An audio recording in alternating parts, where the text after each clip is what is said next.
Fala galera, aqui é o Garone, eu tô mais uma vez que é claro para falar de Vasco.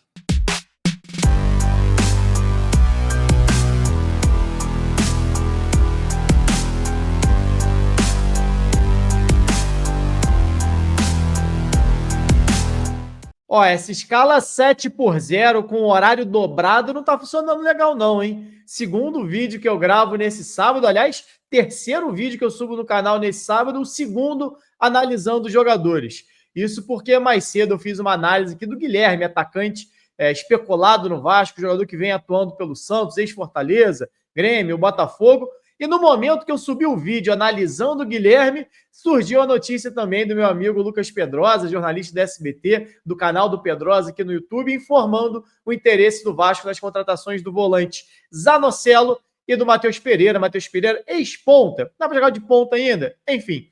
E eu vou falar um pouquinho sobre os dois jogadores que interessam ao Vasco. Se você chegou aqui já buscando essa análise, chega deixando o like no vídeo e se inscreve no canal. Caso não seja inscrito, estamos caminhando para bater 90 mil inscritos por aqui. Dá essa moral, se inscreve, que é de graça. Mas sem enrolar, deixa eu falar um pouquinho dos dois, até porque eu estava falando sobre os dois no Twitter. Eu falei, bom, por que não fazer um vídeo falando de Zanocelo e Matheus Pereira? Até porque já tem um vídeo sobre o Zanocelo aqui do ano passado. Não é a primeira vez que ele é especulado no Vasco, não é a primeira vez que o Vasco tem interesse no jogador. O Matheus Pereira já é uma novidade, um jogador que estava até um pouco esquecido, escanteado no cenário nacional, aliás, no cenário internacional, já que ele está no Eibar da Espanha. E são dois jogadores com características parecidas. Tanto o Zanocelo quanto o Matheus Pereira são dois meias de controle de jogo. São dois jogadores que têm muita qualidade no passe, na bola longa, tem um bom trato com a bola, como a gente gosta de falar. Para mim, a grande questão dos dois é intensidade. São dois jogadores que, por característica, têm característica próxima ao que o Vasco já tem em algum momento dentro do seu elenco. Galdames, Sforza, não estou falando só de nível técnico, não. Estou falando por característica mesmo de jogo. Não são aqueles meias, volantes, de intensidade de pressão na bola, como é o Paulinho, por exemplo, que o torcedor do Vasco tanto sente falta. Como é, até de uma forma mais física, o Matheus Cocão, o Hugo Moura. E o Vasco foi, na verdade, se ajeitar em 2024 a partir do momento que passou a utilizar Hugo Moura e Matheus Cocão, que se tecnicamente não são tão refinados no primeiro toque, como gosta de utilizar, inclusive, o Rafael Paiva, essa expressão, mas são jogadores que conseguem ter um pouquinho mais de equilíbrio entre o jogo com bola e o jogo sem bola. O Zanocelo, falando um pouquinho individualmente dele, surgiu na Ponte Preta, é um jogador ainda jovem, surgiu como uma grande promessa, o Santos contratou ele, depois ele foi emprestado para o Fortaleza, teve poucas oportunidades, foi muito bem no Santos em 2022, ou foi bem no Santos, foi seu melhor ano em 2022, e hoje está no Estoril de Portugal. Nunca estourou o Zanocelo, né? Tinha uma expectativa muito grande nele, é um jogador de boa estatura, bate bem na bola para fazer inversão, para buscar essa bola longa, pode jogar como um 5, acho que pode até jogar um pouquinho mais recuado do que o Matheus Pereira. O Matheus Pereira já fez um movimento inverso. O Matheus Pereira era ponta, surgiu muito bem na base do Corinthians, foi vendido para a Juventus, ainda muito jovem, fez pouquíssimos jogos pelo Corinthians, mas acabou não dando tão certo assim, foi para o Barcelona B, jogou na França um período muito curto e foi voltando, na verdade, no campo. Deixou de ser ponta, talvez tenha perdido um pouquinho de velocidade. Eu vi alguns lances dele pelo Eibar, ele muito parado, muito estático, com bom controle de bola, um bom passe, um bom domínio, uma ótima visão de jogo, um bom drible curto, mas muito parado em campo. E é isso que me preocupa em relação a tanto ao Zanocelo quanto ao Matheus Pereira. A gente tem martelado muito aqui no canal sobre a intensidade de jogo do futebol brasileiro. O Botafogo é um bom exemplo disso, o Palmeiras é um bom exemplo disso, Fortaleza é um bom exemplo disso. O próprio Paiva, inclusive, na última coletiva que a gente comentou aqui, ele falou um pouquinho sobre isso, sobre como o Vasco tem um perfil de jogo, já nesse momento, de jogadores de mais controle de posse. E a dificuldade do Vasco de competir em muitos momentos contra um Inter, um Botafogo, um Fortaleza, é porque a intensidade desses outros times é diferente da do Vasco. Quando o Vasco consegue impor um ritmo mais forte, uma intensidade mais forte, não sustenta por 90 minutos. Jogo contra o Bahia mesmo, onde o Vasco venceu, o Vasco faz um bom primeiro tempo, no segundo tempo já não sustenta e quase toma empate. Contra o Inter mesmo, acho que faz um bom primeiro tempo, melhor do que o Inter, até os 30, 35, não sustenta e acaba sofrendo o gol no segundo tempo e acaba saindo derrotado mais uma vez. Então o Vasco já tem tido esse problema de intensidade, principalmente sem a bola. O Vasco não consegue recuperar a bola rapidamente. E eu não acho que o Zanocelo e o Matheus Pereira tenham característica para isso. O Matheus Pereira tem qualidade, até ao meu ver, mais que o Zanocelo, com a bola nos pés, mas também não é um meia de construção que tem pisado na área e feito gols. É um jogador de pouquíssimos gols na carreira.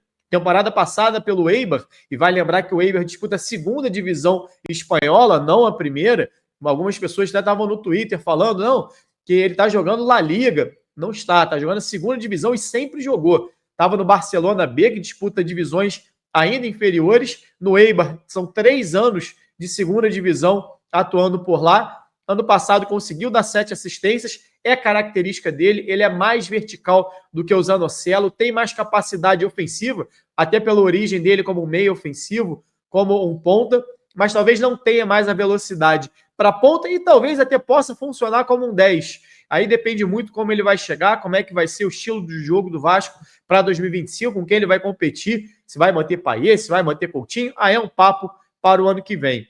Mas o Matheus Pereira, assim como o Zanocelo, são jogadores que tecnicamente têm qualidade, mas me preocupa, mais uma vez, como era a mesma questão do Maxime Domingues e do Jean Davi, a questão de intensidade, a questão física, de duelar fisicamente. O Zanocelo tem até um pouquinho mais de qualidade nesse sentido. É mais alto, está mais habituado com Série A. Vale lembrar que o Matheus Pereira nem chegou a jogar Série A no Brasil e lá fora só disputou segunda, terceira divisão, pouquíssimos jogos na primeira divisão francesa, não chega a ter 20 jogos em uma primeira divisão nacional, o Matheus Pereira. O Zanocelo não. O Zanocelo teve um pouquinho mais de experiência na Série A, 2 anos ali de Santos atuando em Série A. No Fortaleza jogou muito pouco, acho até que saiu antes da disputa da Série A, mas ainda assim são jogadores com pouca experiência dentro do futebol brasileiro e que não estouraram como se imaginava no início da carreira. Podem ser boas apostas? Depende do preço. Depende se isso vai ter uma troca interna. Vai sair um jogador mais caro para chegar a esses jogadores de graça ou num custo muito baixo? Ok, faz sentido até para você pensar em aliviar a folha salarial. Mas me preocupa em relação à característica de jogo. Eu imaginava um Vasco buscando um perfil diferente para 2025. Tanto que o próprio Paiva fez críticas ao perfil de jogadores que o Vasco tem hoje. São todos muito parecidos. Não tem a capacidade, não tem a possibilidade, por exemplo, de entrar em campo com jogadores que agridam mais a última linha. A gente fez uma análise aqui recente sobre a dificuldade que o Vasco tem dos jogadores de trás pisarem na área, ou virem de trás para finalizar. Hugo Moura, Galdames, quando foi titular, Matheus Cocão contra o Inter, ninguém apareceu. Quando apareceu, foi uma vez o Cocão, uma vez o Galdames e nada mais. Então, falta essa presença desses homens que vêm de trás.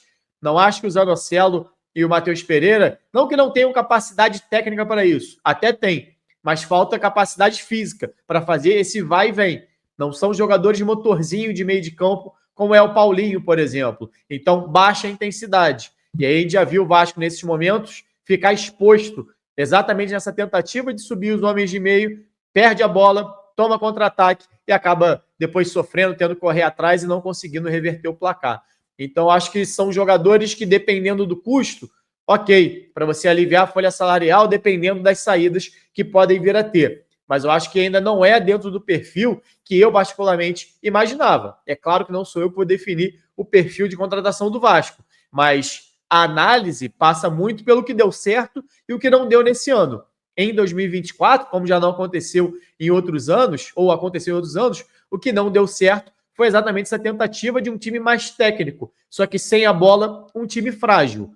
Zanocelo e Matheus Pereira me dão essa sensação de um meio de campo sem pegada, como o Vasco já sofreu em outros momentos da temporada, com os Forza e Galdames, por exemplo, atuando juntos no meio de campo. Então, acho que, caso cheguem, vão manter o perfil atual que o Vasco já tem. Tecnicamente, até me agradam. Acho que são jogadores com uma boa qualidade, apesar do Matheus Pereira pouco testado em Série A. E o Zanocelo já também não ter tido esse estouro que se imaginava da carreira. Mas acho que não definem nada. diz muito mais sobre o perfil, talvez, de contratação e de que o Vasco vai buscar para 2025 do que realmente num salto de qualidade. Eu esperava algo diferente. Aparentemente, não é o que o Vasco vai buscar no mercado para a próxima temporada. Bom, galera, essa é a minha análise de Matheus Pereira da Nocelo. Espero que tenham gostado. Se inscrevam no canal, deixe o like, saudações e até a próxima. Que pode ser hoje ainda, né? Vai que surge mais uma especulação. Valeu, galera!